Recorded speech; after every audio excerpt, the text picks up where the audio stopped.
Hello, future university students and parents. My name is Basil Chasson, and I'm an assistant professor here in the Faculty of Information and Media Studies at Western University.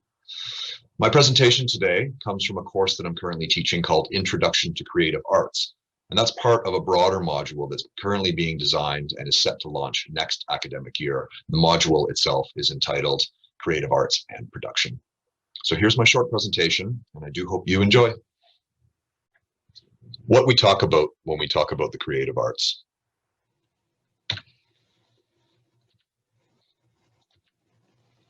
If I ask you what you think of when you think of the creative arts, I'll bet that you're likely to name any number of traditional fields and disciplines. Theater, dance, music, for example.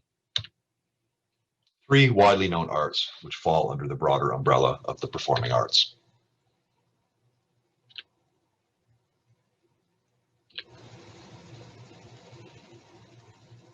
You might also think of the plastic and the visual arts, the processes that are involved in all of these. Maybe film. Then there's literature, which, like these others, breaks down into any number of genres. This list is not comprehensive, and these images offer merely a glimpse of each field, but you get the gist. Scholarly inquiry consists of so many activities, but one of those, which I tend to favor, is to poke and prod at things so that their more latent or less obvious meanings start to come into view. Take this phrase, the creative arts, for example. It may seem straightforward enough. While it's a small bit of language, it's a phrase made up of two words, each of which can be examined to discover a range of meanings. We can stress the word creative in the phrase creative arts, or we can stress the word art. And then when we put them together, they of course take on meaning. Accepting that we have assumed too much about these words is, I think, as good a place as any, to begin with a course like Introduction to Creative Arts. Lately, the boundaries of what constitutes the creative arts have shifted considerably as capitalist nations, major urban areas in particular, have decided that one of the more effective ways of responding to the crises of deindustrialization is to resort to activities, thinking, and solutions that are offered up by creative individuals who are working in non-traditional labor sectors. You'll likely be familiar with the popular notion that the arts don't pay, but the ever-intensifying merger between the commercial realm and the arts indicates just how important the arts are, and along with them, creativity, particularly when it comes to social and civic evolution in the face of economic challenges in the 21st century.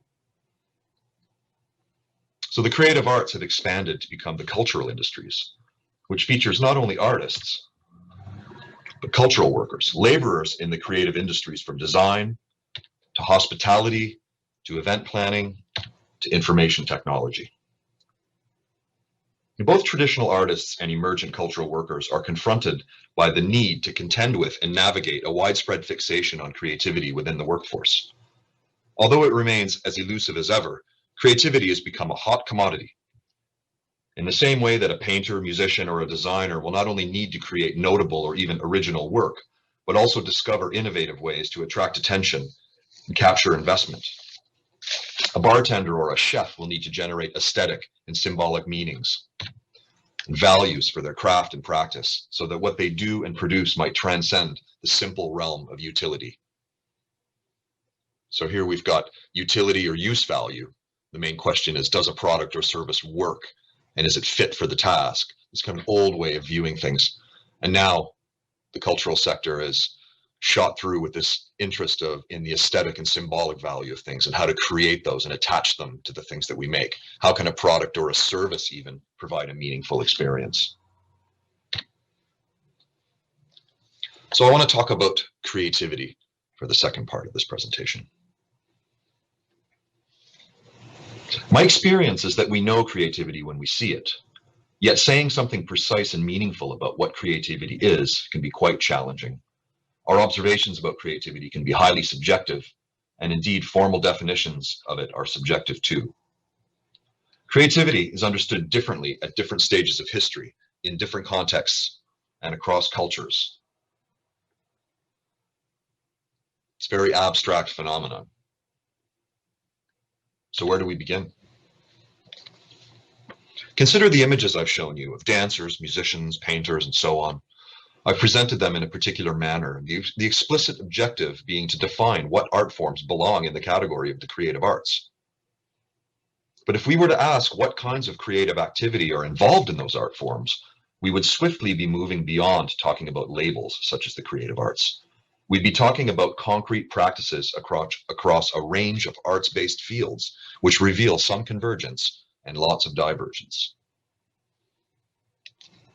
So this kind of inquiry raises some very important questions, and it yields equally important insights. In order to apprehend and understand creativity, it might make good sense to look at the objects or products which creative persons make. And that's indeed what we do in this course. But it might be the case that we learn just as much by considering the particular processes which define a person or a group's creative practice. How and how much one works alone or in collaboration.